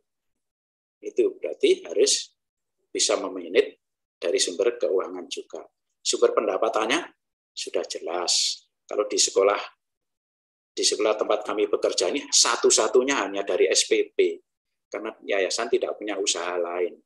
Coba kalau dari SPP ini kemarin agak was-was ketika PJJ ya, banyak sekolah yang kemudian menurunkan salary gurunya karena memang pemasukan SPP-nya kurang, sehingga yang dibayarkan ke gurunya ya kurang. Ada yang dipotong 30%, ada yang 50%, bahkan saya dengar ada yang 60%. Yang penting guru-guru tetap bisa berjalan gitu. Namun memang pimpinan harus berpikir, berputar-putar pikirannya ya, bagaimana walaupun pandemi ini pembelajarannya tetap baik, PJJ-nya tetap baik, orang tua merasa senang dan sebagainya, sehingga akhirnya apa berpikirnya? Supaya wali murid ini mau membayar SPP 100%. Alhamdulillah, sejak awal pandemi kami belum pernah memotong salary-nya guru-guru yang ada di sekolah, karena sudah mencukupi untuk bisa membayar gajinya guru-guru. Dan ini upaya bersama. Saya menghargai apa yang dilakukan oleh guru-guru di tempat kami. Sehingga itu yang sehingga layak kami memberikan juga yang seharusnya diberikan. Bahkan banyak peraturan-peraturan yang kita luaskan ya. Biasanya kalau terlambat dan sebagainya itu kan ada potongan begitu ya. Dan itu sudah disepakati di depan sehingga tidak ada yang merasa terdolimi atau tersakiti begitu, karena awal aturan mainnya sudah jelas. Kemudian pengelolaan yang jelas dan akuntabel. Jadi siapapun bisa memeriksa keuangannya. Tentu yang disebut akuntabel ini tidak 100% begitu ya. Ada sesuatu yang memang hanya bisa diketahui oleh pimpinan dan yayasan begitu. Kemudian kita menggunakan disiplin anggaran. Apa yang seharusnya sudah terprogram dan apa yang belum terprogram nanti kita pertimbangkan jika harus dilakukan. Seperti kemarin banyak penyesuaian kepada alat-alat kesehatan yang ada di sekolah ya, mulai fogging, desinfektan, sprayer desinfektan, kemudian pengadaan hand sanitizer dan memperbanyak alat untuk tempat cuci tangan dan sebagainya. Sehingga kemarin itu banyak modifikasi anggaran, namun semuanya masih tetap jangan sampai menggunakan sumber yang digunakan untuk kesejahteraan guru, karena tidak mungkin itu akan kita kurangi gitu. Dan sesuai dengan kebutuhan dan perencanaan yang sudah dilakukan. Itu yang dilakukan di ini. Kemudian dari dua ini saja, ada 2 slide untuk yang di sesi 2 ini. Mbak Intan bisa ya. Silakan deh. Langsung ada pertanyaan nih Pak Yanto. Ini kalau boleh saya rangkum ya Pak Yanto ya, jadi satu boleh, ya. Boleh. Yang pertama ada dari Pak Arif Santoso, kedua ada Pak Sudiharto, terus lalu ada beberapa lagi yang saya rangkum jadi satu. Jadi untuk karena ini sekolah swasta Pak Yanto, ini apakah sudah ditetapkan batasan untuk pensiun begitu? Guru-guru pensiun. Itu yang pertama Pak Yanto. Yang kedua, apakah masih perlu nih Pak Yanto di sekolah kita ini ada guru galak tapi yang terarah begitu ya? Itu ini masih di men ya. Lalu selanjutnya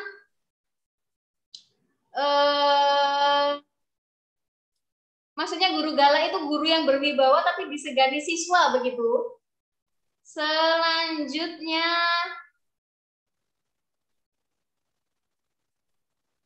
kalau ada guru, apakah wajar apabila di sekolah mempertahankan guru karena didorong rasa kasihan? Ini biasanya kita ada ya Pak Yanto di satu lembaga atau banyak sepertinya ya di lembaga-lembaga itu ada yang kasihan atau itu entah itu sudah tua atau itu masih keluarga sendiri atau apalah segala macam. Akhirnya kita pertahankan guru ini. Nah ini gimana nih Pak Yanto? 3 pertanyaan yang semuanya masih ada hubungannya antara poin nomor 1 dan poin nomor 2 nih Pak Yanto. Silakan. Ya, terima kasih, pertanyaannya bagus sekali.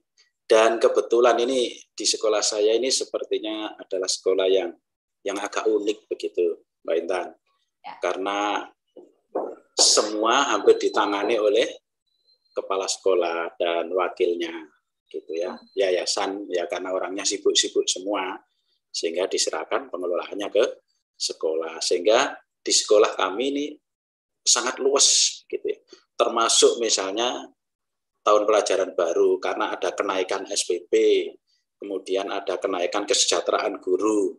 Itu yang mikirkan ya kami sendiri hanya membuat draft, kemudian disampaikan ke yayasan, dan yayasan tidak pernah berkeberatan langsung ACC begitu. Jadi memang apa itu termasuk ini menyusun peraturan tentang pensiun. Di tempat kami ini ya kebetulan saya sendiri ya yang apa itu mengatur dengan teman waka gitu ya. Di saya ini pensiunnya 65. Yang lain kan 60 ya, di saya 65. Dengan perhitungan persyaratan bahwa di usia itu antara 60 sampai 65 itu masih sehat, masih mampu mengajar dengan baik. Karena kita mempertimbangkan ini pengalaman itu kan guru yang terbaik, dan pengalaman untuk menjadi guru yang baik itu butuh waktu yang panjang. Nah, sedangkan kalau umur 60 kemudian masih fresh, umur 60 masih jadi guru yang menarik, umur 60 masih bisa melakukan pembelajaran dengan baik, kenapa harus dipensiun begitu? Jadi syaratnya di situ.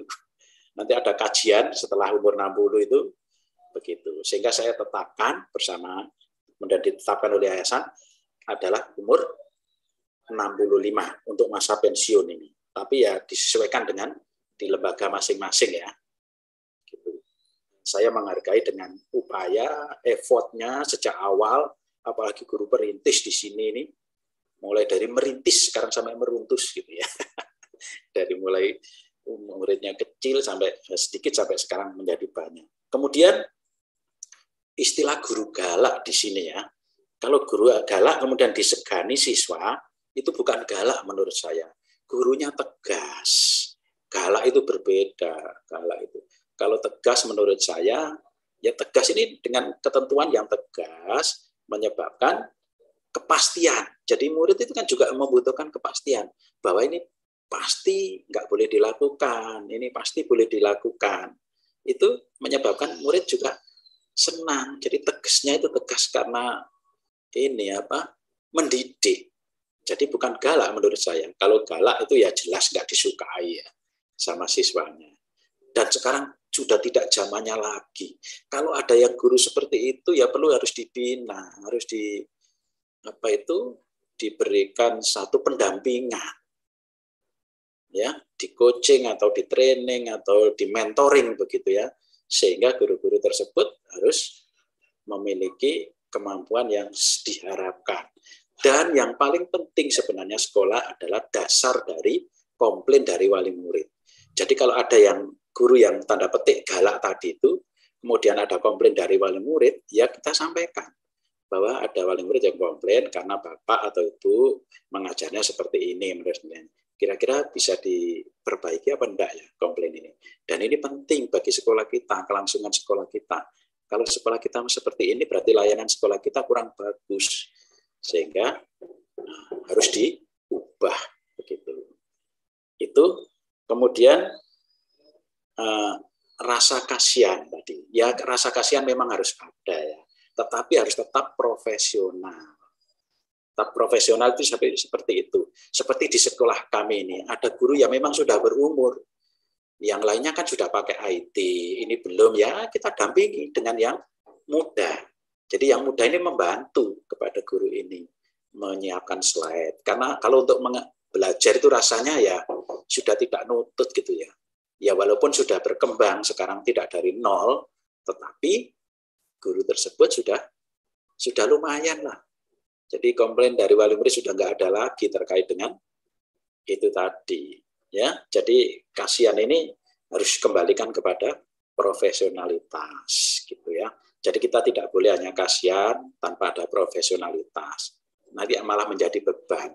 Oke, kasihan karena punya kelemahan, tetapi kemudian di mentoring, kemudian baru diberikan masukan-masukan tadi untuk kasihan ini dalam hal apa dulu gitu ya, dalam hal ekonomi atau dalam hal pembelajaran yang lainnya sudah bisa gini kok tapi belum dan seterusnya gitu. Jadi kasihannya perlu diuraikan dulu, dijelaskan dulu untuk dipertahankan atau tidak. Ada hal penting menurut saya, SDM itu sangat penting. Jadi kalau bisa ya dipertahankan, ya dipertahankan dengan segala kelemahannya. Ya berarti nanti ada pembinaan melewat mentoring atau training begitu. Itu Mbak Intan yang bisa saya jawab. Baik Pak Yanto, mohon maaf nih kalau suaranya agak kenceng ya saya. Kenceng banget itu suaranya. Oke, baik Pak Yanto. Pak Yanto, ini terkait hal yang ketiga, ini ada beberapa pertanyaan yang saya rekam jadi satu nih Pak Yanto dari Ibu Roro Herlin dan Pak Mulyadi. Ini gimana caranya menumbuhkan kepedulian orang tua terkait yang pertama adalah terkait pembelajarannya anaknya. Jadi anaknya kalau nggak mau masuk sekolah itu setidaknya orang tuanya itu mau membantu pihak sekolah untuk bahasa Inggrisnya itu ngobrak-ngobrak anaknya sekolah gitu ya. Sama orang tua yang mau atau berperan serta aktif dalam proses membayar SPP, apalagi di masa-masa pandemik itu banyak banget keluhan ternyata Pak Yanto yang nggak mau bayar sekolah kan anaknya nggak sekolah gitu. Jadi pembelajaran online cuma sejam 2 jam, masa anak saya disuruh bayar dengan biaya penuh, yang benar aja dong. Biasanya kayak gitu nih Pak Yanto. Gimana nih cara menumbuhkannya itu? Sama satu lagi, bagaimana cara menumbuhkan iklim yang baik di lingkungan sekolah begitu Pak Yanto. Silahkan Pak Yanto. Ya, baik. Pertanyaan yang bagus ya. Menurut saya ini hal penting memang harus dilakukan, ditanyakan. Ini menunjukkan bahwa yang bertanya memang peduli banget dengan lembaganya, sehingga apa yang disampaikan ini menjadi suatu hal yang penting gitu ya. Baik, tentang kepedulian ortu terhadap anak di sekolah. Memang banyak. Ini saya amati dari pengalaman saya menjadi guru sampai kepala sekolah ini, itu adalah ini disebabkan oleh latar belakang pendidikan orang tua. Jadi tentang kepedulian orang tua terhadap anaknya ini. Ada yang dari segi pendidikan tadi itu bisa mempengaruhi bagaimana kepedulian orang tua terhadap anak-anaknya. Nah, yang paling terasa adalah kemarin pada saat PJJ daring itu ya. Anak-anak itu sudah semakin pinter ya, karena daringnya terlalu lama. Jadi anak-anak ini memasang kamera, kelihatan begini nih. Kemudian setelah di absen, oke, ada, dan seterusnya. Setelah itu kameranya dimatikan. Nah, suatu saat gurunya bertanya kepada anak tersebut. Ya, kepada si Fulan ditanyakan, gimana menurut kamu? Gitu ya. Ternyata anaknya nggak menjawab, halo, gurunya begitu. Ternyata siapa yang jawab? Tetangganya. Kebetulan bertetangga begitu. Dia bilang, oh anaknya lagi sepedaan Bu, gitu. Jadi anak tersebut tinggal sepedaan, coba bayangkan itu. Nah ini orang tuanya yang bekerja, laki dan perempuannya. Jadi masih beruntung anaknya diberikan gadget di rumah untuk bisa mengikuti. Ada yang tidak mengikuti, baru rekamannya kita kirim setelah maghrib begitu. Jadi dia belajar dengan orang tuanya dengan rekaman pembelajaran dari gurunya. Jadi ini sangat dipengaruhi.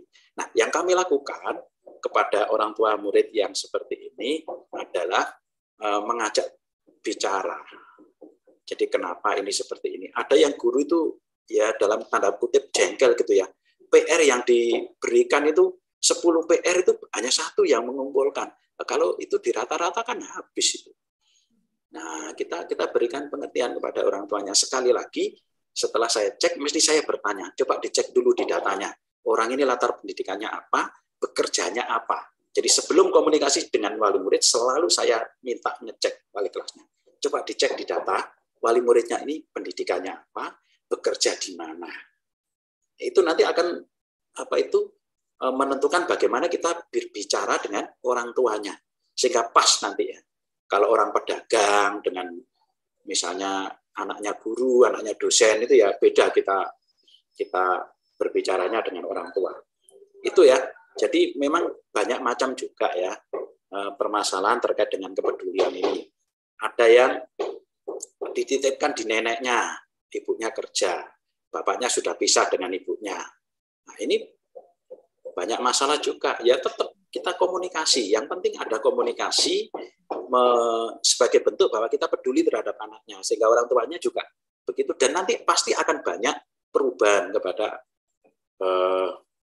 kepada anaknya ini nanti. Jadi harus dibuat komunikasi seperti itu. Dan komunikasi ini tidak sekali dua kali. Ya selama menjadi seperti ini menjadi komunikasi yang terus. Ya kalau bisa dihadirkan ke sekolah ya dihasilkan. Kalau tidak ya lewat telepon begitu ya. Kemudian SPP. Nah ini juga cerita menarik. Kalau ini diteliti sebenarnya juga hal yang menarik ini. Ya awal dari pandemi itu kira-kira berlangsung 2 minggu. Komplain banyak ke sekolah. Guru itu harusnya kan mengajar, diberi pelajaran, jangan diberi tugas saja. Waduh, pertanyaan ini komplain ini berat ini saya. Kemudian saya mengumpulkan guru-guru dengan menggunakan banyak hal. Kemudian minggu ketiga, minggu keempat ada yang komplain, Pak, sebaiknya itu pakai ini, pakai Google Form, pakai media-media lain yang digunakan seperti Webex, ada Gmeet itu ya. Kemudian ada seperti kali ini ada Zoom dan sebagainya. Oke, jadi kebetulan saya juga pengurus K3S ya. Curhatan-curhatan ini menyatu di K3S. Kemudian saya menentukan, oke, kita harus panggil orang untuk melatih guru-guru ini, membuat media dengan Canva dan seterusnya dan seterusnya. Banyak sekali yang dilakukan. Kemudian termasuk di sekolah, wali murid yang tadi usul menggunakan Google Classroom dan sebagainya, saya panggil, tolong guru-guru saya diajari. Gitu. Dan alhamdulillah 1 bulan itu penuh dengan komplain, penuh dengan resah kami. Saya itu hanya khawatir nanti jangan-jangan nggak mau bayar SPP tadi. Kayak tadi itu yang disampaikan. Loh ini kan saya ini bantu guru untuk mengajar di rumah, harusnya ya tidak full bayar SPP-nya. Waduh, lain ini. Saya pikir ya alhamdulillah misalnya berkurang hanya karena ini aja. Ada yang minta keringanan juga, tapi nggak sampai 10%. Karena merasa bahwa gurunya sudah berjuang seperti itu. Saya katakan bahwa daring ini bukan enak bagi guru-guru, justru guru-guru ribet. Guru-guru sekarang ini rumahnya menjadi studio rekaman. Ada yang rekaman di kamarnya, ada yang rekaman di atap rumahnya, begitu ya, untuk mencari angle-angle yang bagus gitu. Dan setelah itu apa yang terjadi? Orang-orang yang tadi komplain itu menyampaikan ke saya lewat WA. Guru-guru sekarang hebat, kayak bintang film, sinetron, ya sudah bisa menjelaskan dengan sungguh-sungguh, dengan baik, sehingga anak saya senang belajar. Wah itu kira-kira yang menyebabkan SPP-nya penuh akhirnya. Ya bukan penuh 100% ya. Ya tadi ada yang pengurangan tadi itu, tapi hanya saya beri waktu 3 bulan terus diperbaiki 3 bulan lagi, nah, sekarang sudah normal semuanya. Ya ada yang nunggak-nunggak itu tapi nggak sampai banyak. Gitu. Sehingga kemampuan sekolah untuk menggaji guru sesuai dengan standar yang ditentukan tadi terpenuhi 100%. Begitu. Baik. Kemudian satu lagi iklim politik tadi ya, iklim kerja ya. Iklim kerja tadi itu seperti tadi itu bisa menerima. Saya kira intinya hanya satu, komunikasi yang baik dengan guru-guru. Setiap minggu kita harus ada evaluasi tentang kejadian selama seminggu ini. Sehingga guru-guru juga berani mengungkapkan. Ada komplain dari wali murid begini, ada menyampaikan seperti ini. Ada anak ini kenapa kok lambat di kelas 4 ya? Apa kelas 3-nya dulu juga begini? Wali kelas di dalam forum itu wali kelas 4 bertanya ke wali kelas 3 dan seterusnya. Sehingga nanti saling sambut begitu.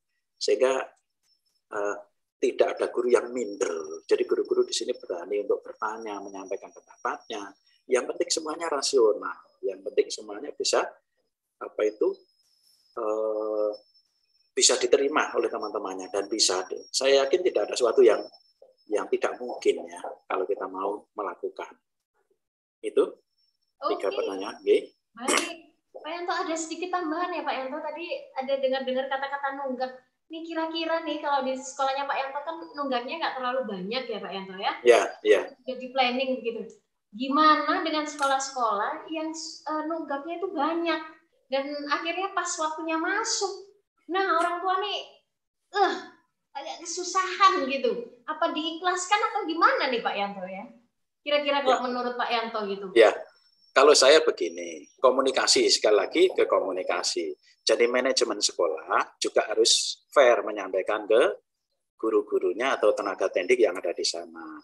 Saat ini sumber pendapatan kita menurun sekian, sehingga ada dua opsi yang ditawarkan. Jadi sehingga HR yang disampaikan per bulannya dikurangi bukan berarti hilang, nanti akan dirapel ketika sudah normal itu. Atau memang dikurangi. Tapi yang penting itu loh disampaikan.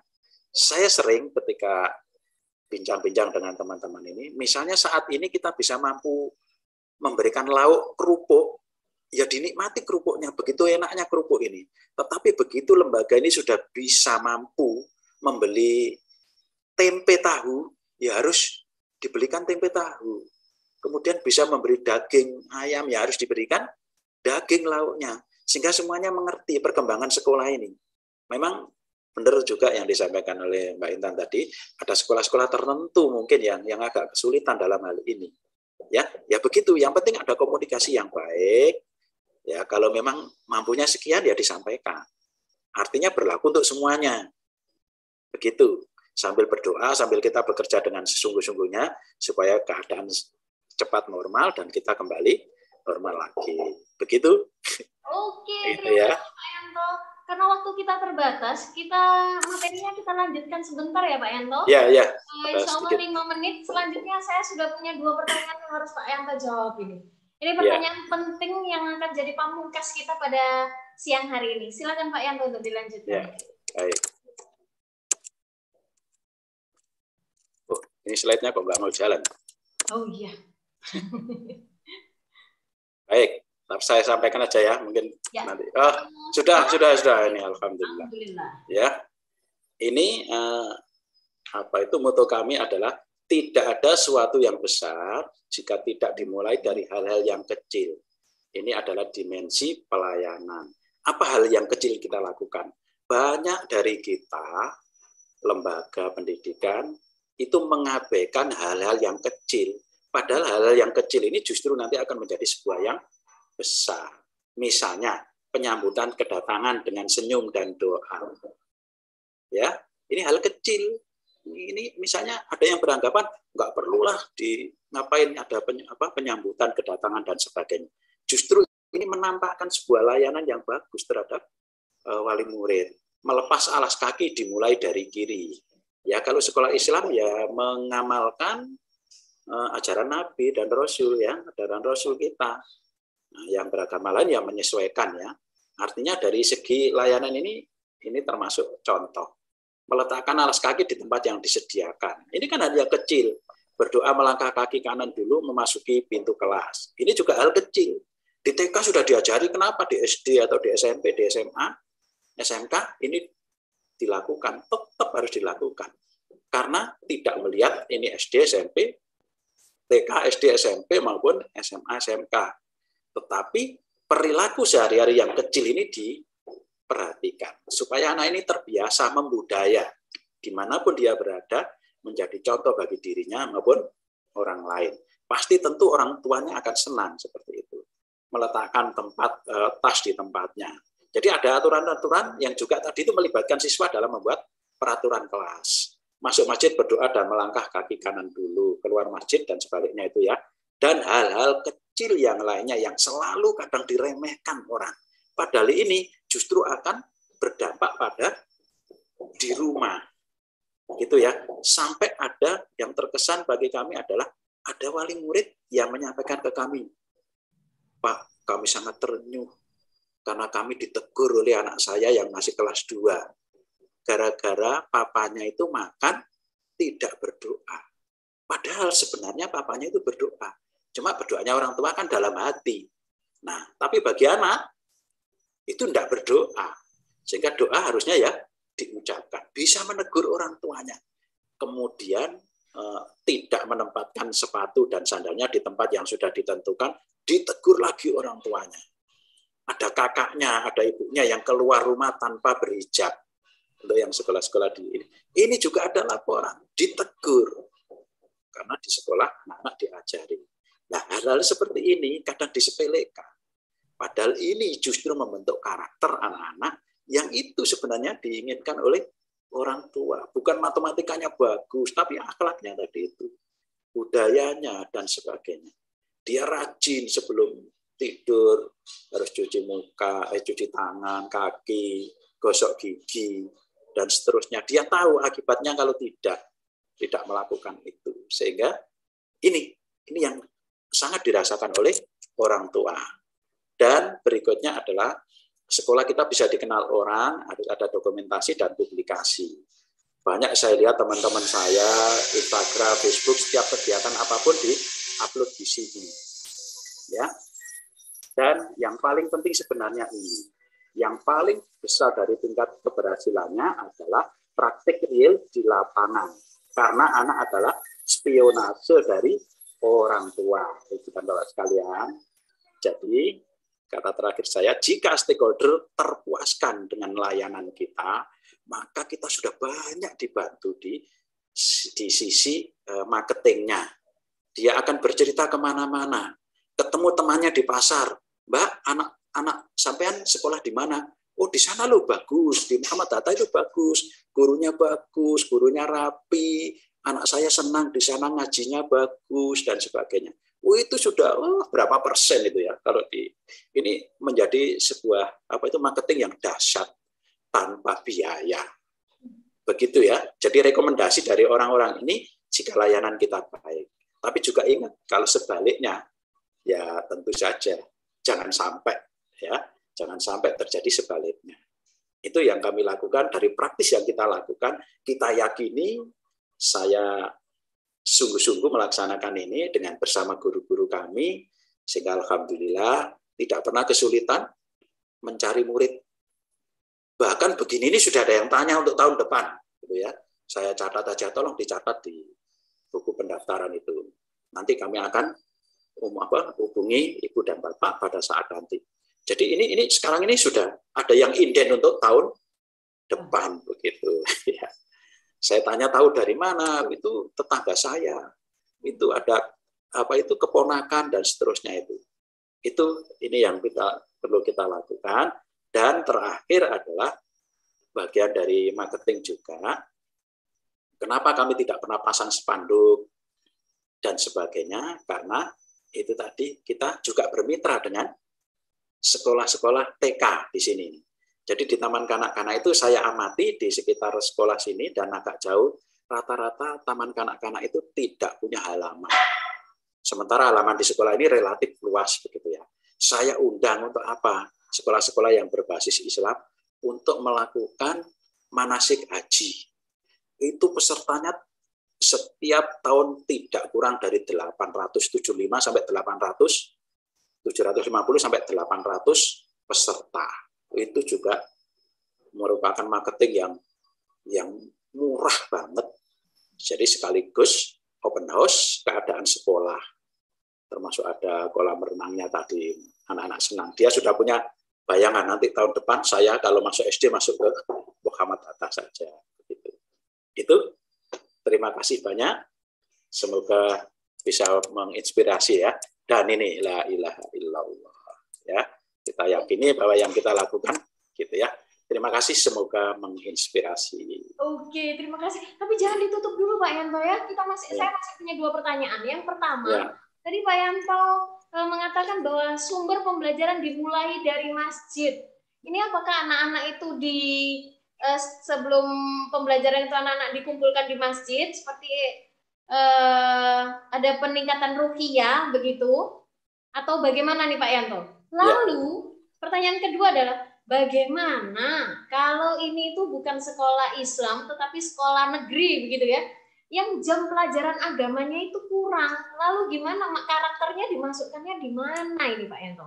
Ya. Itu masih kelompok pertanyaan pertama, karena ada kelompok kedua ya Pak Yanto setelah ya. itu. Monggo silakan. Baik, saya suka dan sering mendapat pertanyaan seperti ini terkait dengan pembelajaran dimulai dari masjid. Jadi kami membiasakan kepada anak-anak berangkat sekolah sudah punya wudhu. Jadi dia harus menjaga wudhu. Kemudian anak tadi aktivitasnya mulai dari melepas sepatu sampai masuk ke kelas, keluar kelas, dan menunggu bel masuk jam 7 kurang 10 menit. Di sini sudah bel masuk, anak-anak baris di depan kelas, kemudian menuju ke masjid. Kebetulan ada masjidnya, masjidnya cukup besar di sini, bisa menampung 500 anak. Itu kemudian anak-anak ini masuk ke masjid dengan doa yang sudah diajarkan oleh gurunya, melangkah kaki kanannya dulu. Dan di sini ada anak namanya seperti penegak disiplin. Kita sebut di sini halimul madrasah. Jadi seperti penegak disiplin. Apa? Mengontrol anak-anak apakah wudhunya benar, apakah masuk masjid melangkah kaki kanan dulu, berdoa dulu. Jika kedapatan anak yang tidak hafal doa masuk masjid, maka anak tersebut kemudian didampingi oleh halimul madrasah tadi itu, dibimbing sampai dia dapat dan memasuki masjid. Kemudian anak-anak melakukan sholat duha. Saya sering ada pertanyaan yang unik, Pak Yanto, itu madhabnya siapa? Anak-anak sholat duha pakai berjamaah dan bersuara.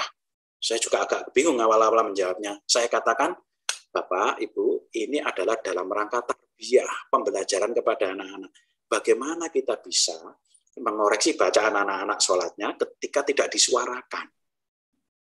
Gitu. Jadi mereka disuarakan seperti itu dan berjamaah.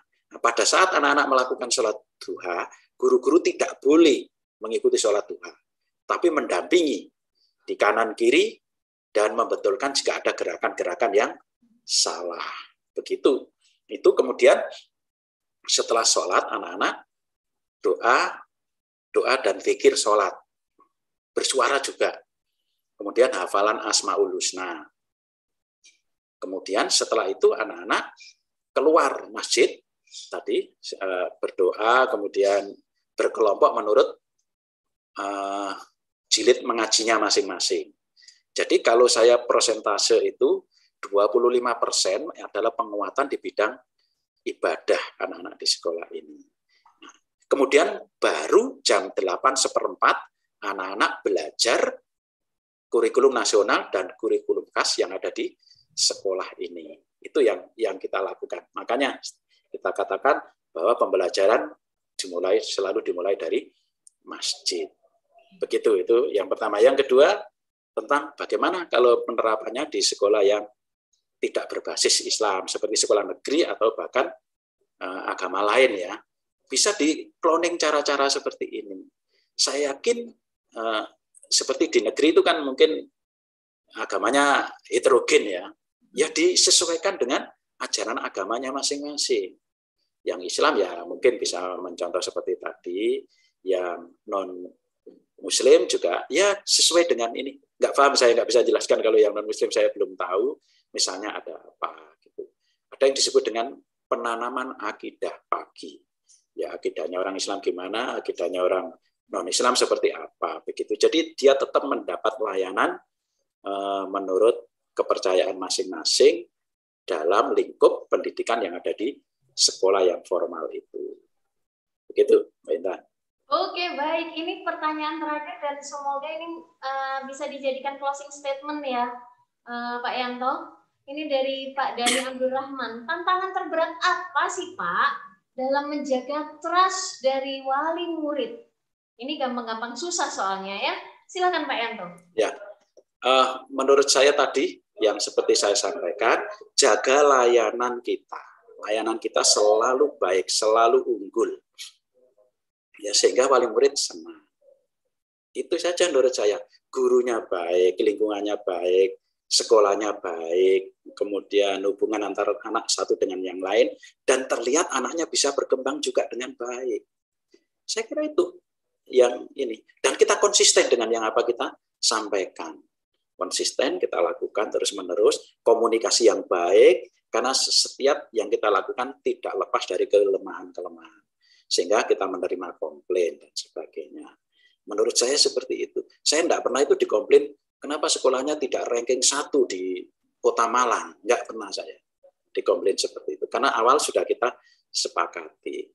Nah, anak nilainya bagus dengan akhlak yang baik, itu memang semuanya dilakukan. Tapi kalau seandainya ini enggak terlalu bagus, tapi akhlaknya bagus, ya sudah bisa diterima. Artinya apa? Dan alhamdulillah, ini juga sekali lagi bukan berdasarkan riset, saya melihat karena layanan yang bagus ini, ya itu tadi. Saya sendiri juga kadang-kadang itu, orang-orang kok tahu ya sekolah saya itu dari mana dan seterusnya. Padahal web kami itu juga tidak terlalu terurus. Kami juga tidak terlalu masang di Instagram dan sebagainya. Semuanya berjalan ya seperti ini. Itu layanan real yang kami lakukan. Gitu. Oke, baik Pak Yanto, subhanallah sekali ya. Terima kasih banyak Pak Yanto untuk hari ini kita sharing best practice-nya ini luar biasa, sangat-sangat menginspirasi. Terima kasih, semoga Pak Yanto tidak kapok untuk datang lagi ke acara ini baru edit time ya Pak Yanto. Insya Allah bermanfaat bagi orang lain adalah harapan kami, gitu ya. Baik, terima kasih Pak Yanto dan Bapak Ibu sekalian.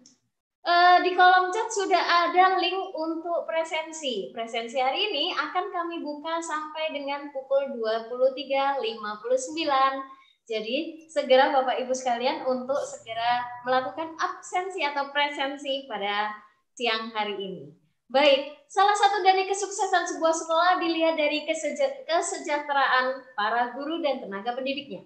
Kesejahteraan pegawai bukan hanya soal gaji, tapi juga kesempatan tumbuh, perlakuan baik, kesetaraan, apresiasi, dan komunikasi yang baik. Bapak Ibu guru hebat, Bapak Ibu kepala sekolah hebat, ini bukan akhir, ini adalah awal. Awal kita berkolaborasi bersama dengan Kualitas Pendidikan Indonesia, Kuanta Prima Indonesia, dan juga guruberilmu.id. Wassalamualaikum warahmatullahi wabarakatuh. Waalaikumsalam warahmatullahi wabarakatuh.